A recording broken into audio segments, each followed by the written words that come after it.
Welcome to Adeptus On-Air, the show where we examine how individuals and companies make decisions that drive their business and personal success. Each week, we connect with notable professionals who pull back the curtain on the industries that Adeptus has been on the cutting edge of for the last 30 years, including music, sports, and entertainment, as well as new emerging markets. Hello. Welcome to another episode of Adeptus On-Air. I am your host, Mike Hoffman, and today I am joined by the self-proclaimed travel champion, Miss Cicely Mitchell. Cicely, how are you today? I'm wonderful. How are you? I'm good. Looking at your bio, I do see we have something in common right off the bat. I know you've attended a few different universities, but we attended the same one. I am a Yes. graduate of Penn State. Yes, we are. We are. So what did you attend for advanced degree, undergrad? Master's degree. So Okay. I actually have two masters. Don't get mad at me. My first one's from Purdue. My second one is from Penn State. So At least you went towards us instead of away from us. Correct. So my second master's is actually in HR, Okay. specializing in staffing, training, and development. Oh, that's awesome. So, obviously, for those of you listening, the reason we're talking to Cicely today is she is, as I said before, a self-proclaimed travel champion, having traveled to all 50 U.S. states, all 7 continents, over 30 countries, most of the trips over to Europe on specific budgets, and many of them traveled solo. So, really kind of interested to kind of hear about how you kind of got started in that passion and kind of how it's evolved over time. Sure. So just growing up, my family, I was a family of 4. Grew up in southern Arkansas, Mm-hmm. and my parents worked a lot, worked pretty much most of the time, and it was a really big treat for us to spend some quality time together on road trips. So Mm-hmm. we could always count on at least twice a year we would take a road trip for spring break and then over the summer break for me and my brother.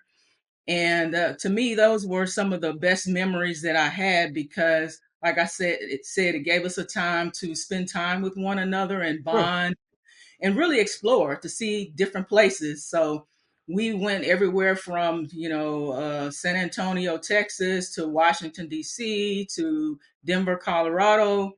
And we were just really just going to see something different. We didn't know anyone in those areas. We just took it as an opportunity, again, to spend time with one another and experience something new. So that's something that always stuck with me.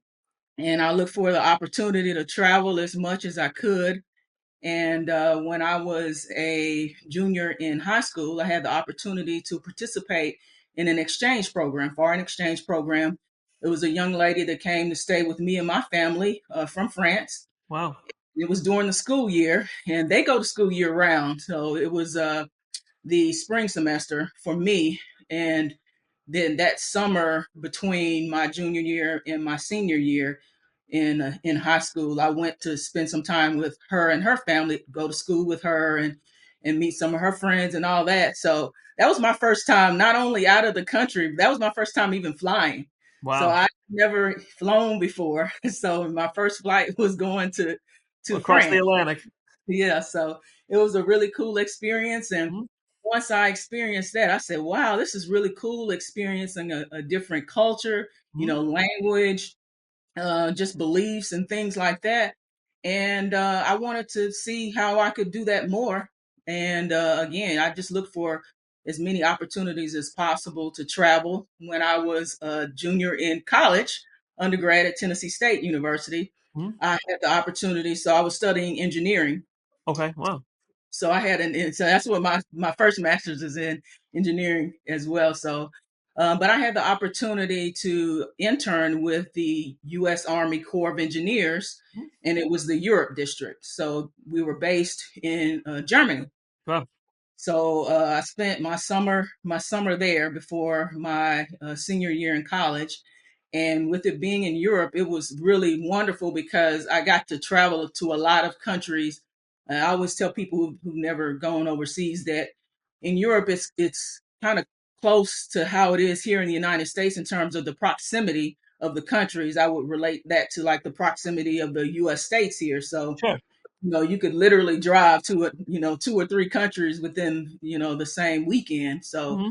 it's a really great opportunity for me to explore. And like I said, experience different cultures, different languages, different types of food and all kinds of things. So, um, that was a really great experience for me. And, yeah, And so and the interesting thing is, the passion's never wavered. If anything, it's gotten stronger. that's true. And you do something that I think most people wouldn't want to do, and that's you're willing to travel solo. That's correct. That's correct. Yeah. Now, is that something that you make a cognitive, like a conscious decision to travel solo, or is it just how it works out? Meaning, do you enjoy it more when you're free to do what you want? So I'll tell the truth. So initially, it started out not trying to travel solo, but I wanted to go to different places, and I never could find anybody to go with me. Okay. People would, say that they would go, and then we plan a trip, and people would back out at the last minute. Mhm. So either Yeah, I yeah, would not go, or I would have to try to figure out how to go by myself. And my very first solo trip that I took internationally, it was actually a trip that was planned by a friend of mine celebrating one of my milestone birthdays. We were going to Rome, Italy, uh-huh. and she was part of a travel club, so they basically planned everything for us and all of that. So I just kind of left it in her hands, and I thought we were good to go, but unfortunately, at the last minute, she had a family member who grew ill, and she had to help care for that family member and had to Yeah, back the trip. And because she was planning it, I basically had to make a choice of if either I was going to have to figure out another way to go, because again, I didn't belong to that travel club. So I lost all rights to be able to participate in that trip that she had sure. planned for us. Yeah, yeah, So I kind of took the reins and decided that I still wanted to go. And I went by myself and I enjoyed it. And I said, this is not as bad as people think it is. And it's not as bad as I thought it would be. So ever since then, it's been kind of one of those things where the expectation is I'll plan a trip. If people want to go, great. If not, then I'll go by myself. But I enjoy traveling by myself. The beauty in traveling by yourself is that you get to do whatever you want to do. sure. You You eat what you want to eat. You eat when you want to eat. Yeah, Exactly. You can get up early or sleep in. You can mhm. go, out on the town exploring, or you can do different types of activities that Yeah. you want to do. So it's your own decision for whatever you want to do. So that's the great part about it. But you definitely have to be willing to step outside your comfort Oh zone and yeah. and all those kind of things. So, but it's allowed me to grow as a result of that, personally and professionally as Mhm. well. That's amazing. Now, so sticking to the U.S. for a second, so you've hit all 50 states. Yes. Uh, Talk to me about some of the more memorable things that you've seen in both the continental U.S. and extending out to Hawaii and Alaska. Sure, sure. Okay. Since you brought up Hawaii and Alaska, of course, those were some of my favorites because they were different, Yeah, of course, because of the extreme temperatures and the different, cultures. What I find very interesting is that even within the United States, the, contiguous states, there can be such a huge difference in culture yeah. domestically, just going a few states over. So Hmm. just really experiencing, different things, geography. I like to get out, hike and things like that. So I enjoy that. I enjoy, going out to different areas. I enjoy museums. I like art tours, street tours, things Hmm. like that as well. So I've taken part in some of those stateside as well as outside of the country as well. As far as outside of the country, some of my favorite destinations would be Bali, Indonesia, Hmm. Rome, Italy, which was my very first solo international trip. I would say Cape Town, South Africa, I really Hmm. enjoyed. Thailand was nice as well. And Antarctica, because it was so different, from anywhere I'd ever been. and I had the opportunity to participate in a kayaking group when I was Wow. in Antarctica. So I got to get out and really see the sea life, the penguins, the whales. I mean, literally just being feet away from whales. It was a really memorable experience. That's amazing. So you had mentioned, I guess, earlier that, or I mentioned earlier, I should say that, you go on in some of these trips, you're going on a pretty specific budget because obviously we all have our limits and so forth like that. So when you're planning the trips, what areas are you willing to spend more money on, and which areas do you think there's room to kind of, be more budget conscious? Obviously you're dealing with things like food, Sure. lodging, air travel, touring, all that kind of stuff. And obviously, you know, I'm an accountant. We talk to clients a lot about opportunity costs, meaning you spend money on something that's money you don't have to spend on something else. So, what is your approach when you're, looking at your next, destination? Absolutely. Wonderful question. So I say that I like to explore. So for me, I'm not going to spend that much time in the room. So I don't spend very much on lodging. For me, it's about the activities and the experiences. So I Mm-hmm. tend to spend most of my budget geared towards activities and experiences. However, I am a bit of a foodie as well. Okay. So if there's certain things that I know, certain restaurants that are famous, either high acclaim or just maybe a hole in the wall, but just from a local standpoint, that's the Mm-hmm. place that you got to go if you're Sure. going to a particular town or a particular area. So I make it a point to research before I go, like what the popular dishes are in the different destinations. So I make sure that I at least partake in those while I'm there. So I would say food and activities as well as overall experiences would be my primary target in terms of where the money goes on the budget. Now, what are some of the tricks of the trade? Tricks. When traveling, I'm sure you found things, whether it be websites to purchase things or what have you. What have you found to be, good strategies or good go-to locations for you to make the most out of your trips? Yes, so there's a couple of websites that I like to use primarily. There's some that are more regional Mm-hmm. that I will use, but the ones that seem to cover most of the globe, I would say, are Viator, Sure. yes, as well as Get Your Guide.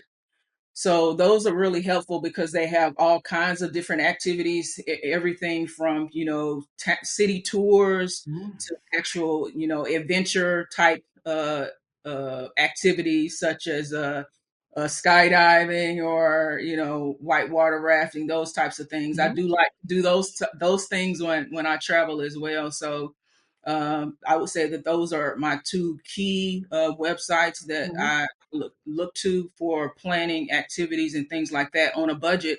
One, because it's based upon group pricing, Mm-hmm. so I'm able to get a good discount that way Mm-hmm. versus if I were to try to have a personal tour guide, which I've done that as well in Mm-hmm. particular areas where it's safer for me to have Yeah. a one-on-one guide. Or if I have in mind like a lot of places that I want to go, and it's a lot easier for me to just plan out what I want to do versus me booking a lot of tours. So that's another option as well. You just kind of have to weigh your pros and cons and have an idea of what in general you would like to do. So I have an overall plan of the things that I want to accomplish when I go to different destinations. I guess that's kind of the engineer in me. Sure. Um, Yeah.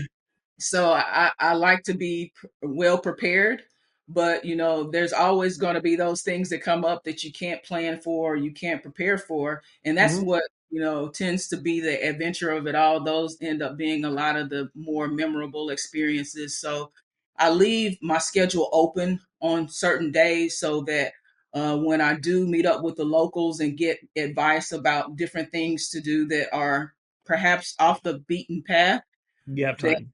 yeah, I have time to do those things. So All right, let's play a little game. So let's stick to the U.S. first. We'll get overseas in a second. all right. So I'm gonna give you a few categories. You tell me, you answer accordingly by what state or city meets that criteria. Oh, sounds like All right. fun. So we'll start with only U.S. We're gonna do first. So Okay. favorite U.S. trip. Favorite U.S. trip.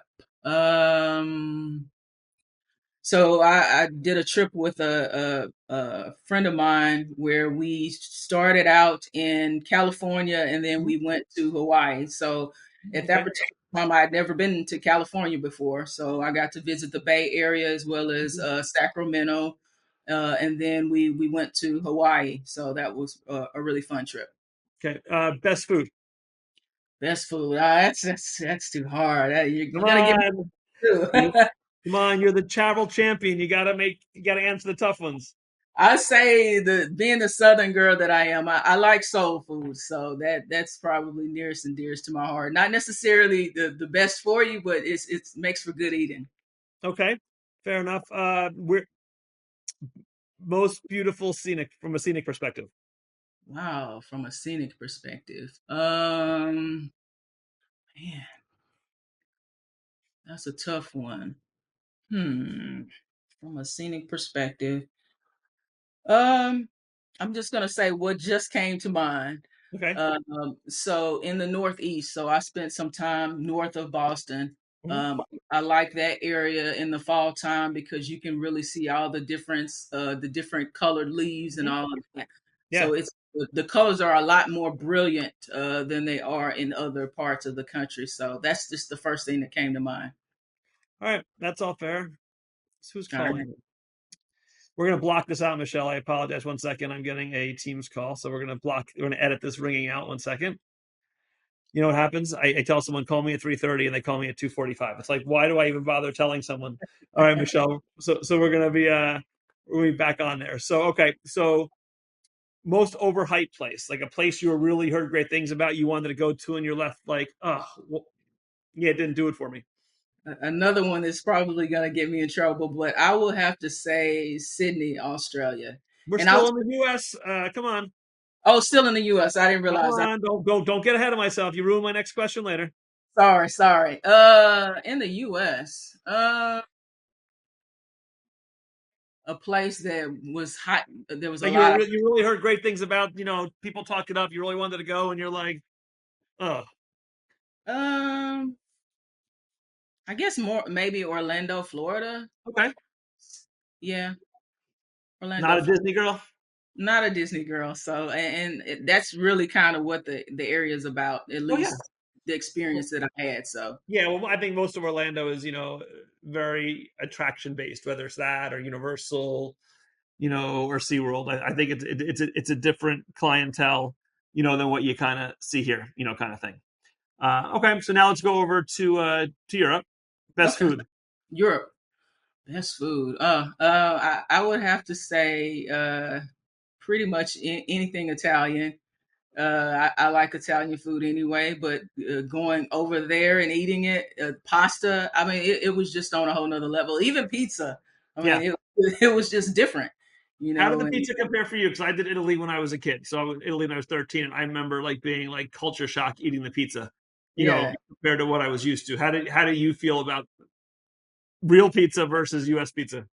for me it was good. It was authentic, So I mean, you can't really compare it, But for me, I enjoyed it because it was different than what I expected, and to me, it was better than what I expected as well. So it was Yeah. great. You said you like museums, right? I do. Favorite museum? Favorite museum. Oh goodness. Uh, oh man, that's. Are we still in the U.S. on this? No, we just moved to Europe. We just moved overseas. Sorry, let me keep up. Let me keep up. So the Louvre Okay, in that's fair. France. Yeah. All right. Yeah, I did that same thing a while back. Also, you felt like you're walking forever, forever, forever. You talk about a letdown moment. Like I said to you, something overhyped. I remember going to the Louvre, and you get into the room, with the Mona Lisa, Yes. and I'm like, okay, that's it. Like Yeah. I don't know what I was expecting, but I Yeah. was like so disappointed. Like when I got there, it's like this is what you talk about. You have to go to Paris. You have to see the Mona Lisa, and you get in that room, and it's like, huh. I don't know what I was expecting, but I really left there like unfulfilled. I don't know why, but I don't know. I don't know. maybe I was expecting this like grand entrance, going into like the most famous piece of art, and it just feels like it was just in another room like any other piece of art there. I see. I see. I can Yeah, so understand. that was one. That was one for me. All right, place you would go back to in a second. Bali. Place you would live if you had to move somewhere out of the country. Hmm. That changes like every other month. All right, Uh, right now, it's probably Thailand. okay. Place you have absolutely no interest in going back to. We're still overseas, Oh, right? we're gonna. You can answer that one for both. No offense, but in the States, it would have to be North Dakota. I Okay, couldn't why? convince anybody to go on that trip with me because there's not a whole lot to do, not a whole lot to see. But That's it fair. was different. But I will say I stopped in a restaurant, kind of hole in the wall, and had some pizza and pasta there, and it was really good. There you So yeah, so but yeah, that's one where it was great to check it off the list, but I really have no desire to go back to. Um, and I out of the country, man,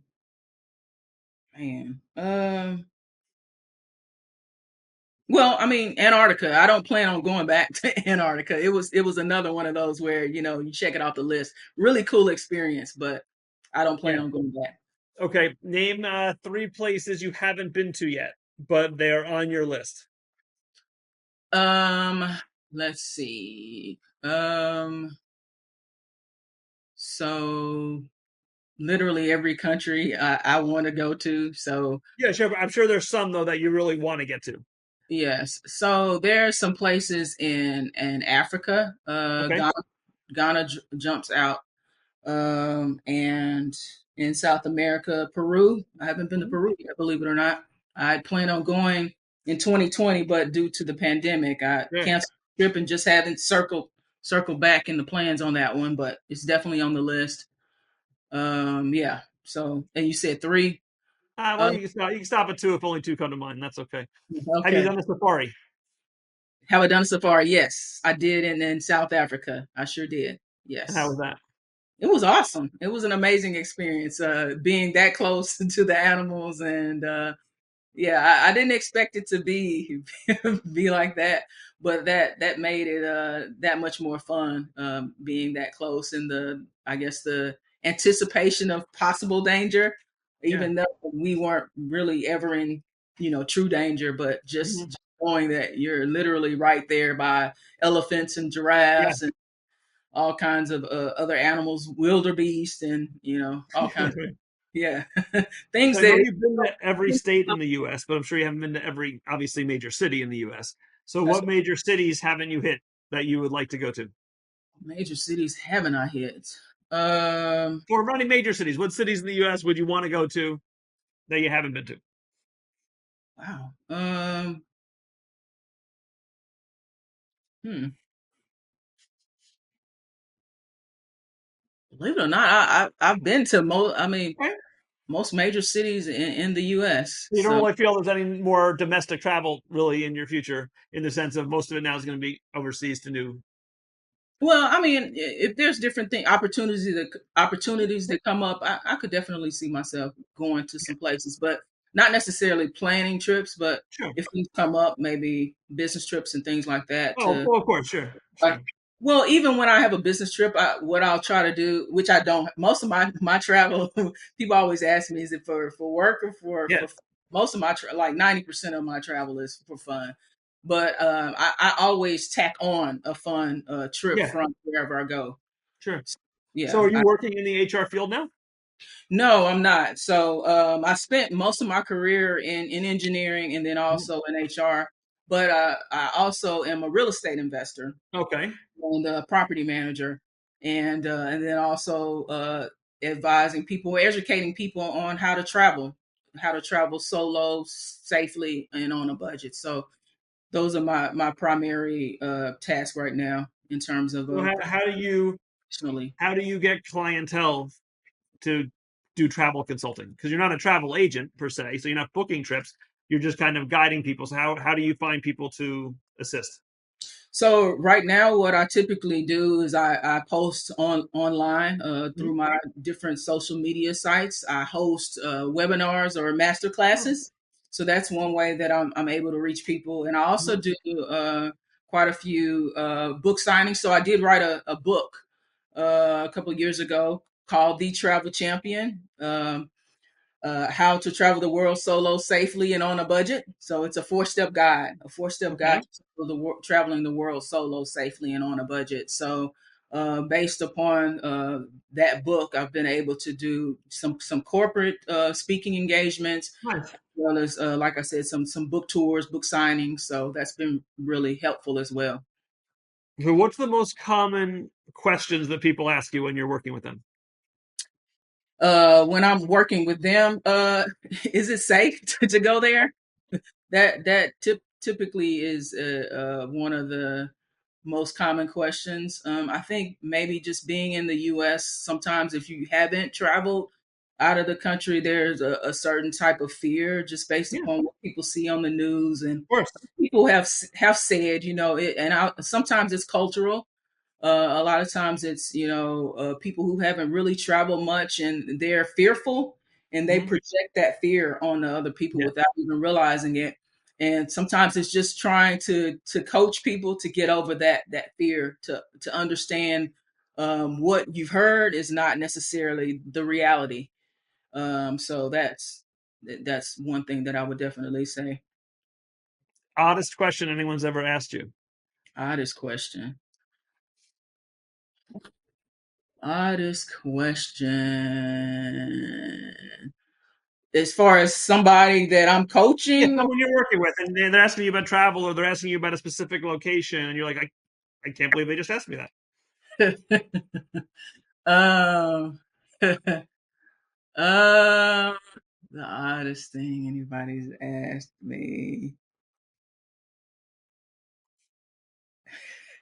Nothing comes to mind? There are a few things that come to mind, but I'm trying to filter through those things. Okay.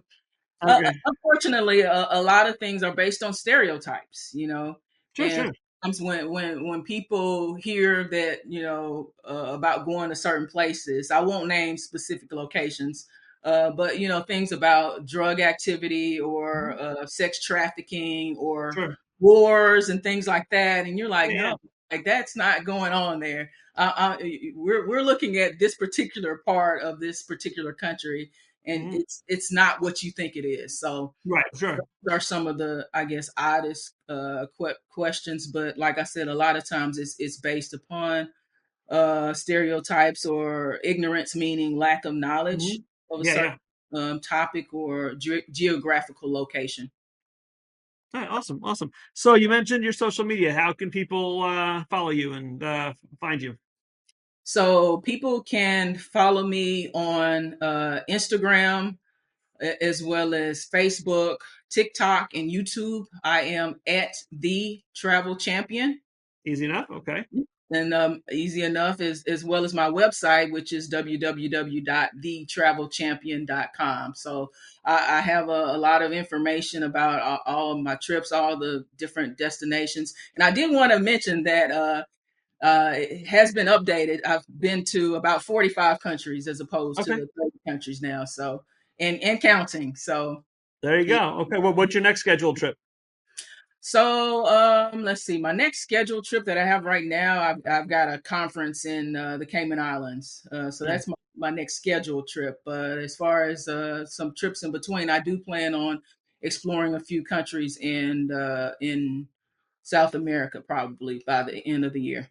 Awesome. Well, listen, Cicely, it was a pleasure talking to you. Really fascinating stuff. Thank And you. I'm going to follow you as soon as we get off of this and look forward to watching more of your adventures. Wonderful. Thank you for having me. I appreciate this Right. opportunity. Thanks for listening, everybody. Thanks for listening to Adeptus On-Air. If you like this episode, please subscribe and leave a review. The views and opinions by the podcast speakers and guests are solely their own and do not reflect the opinions of Adeptus.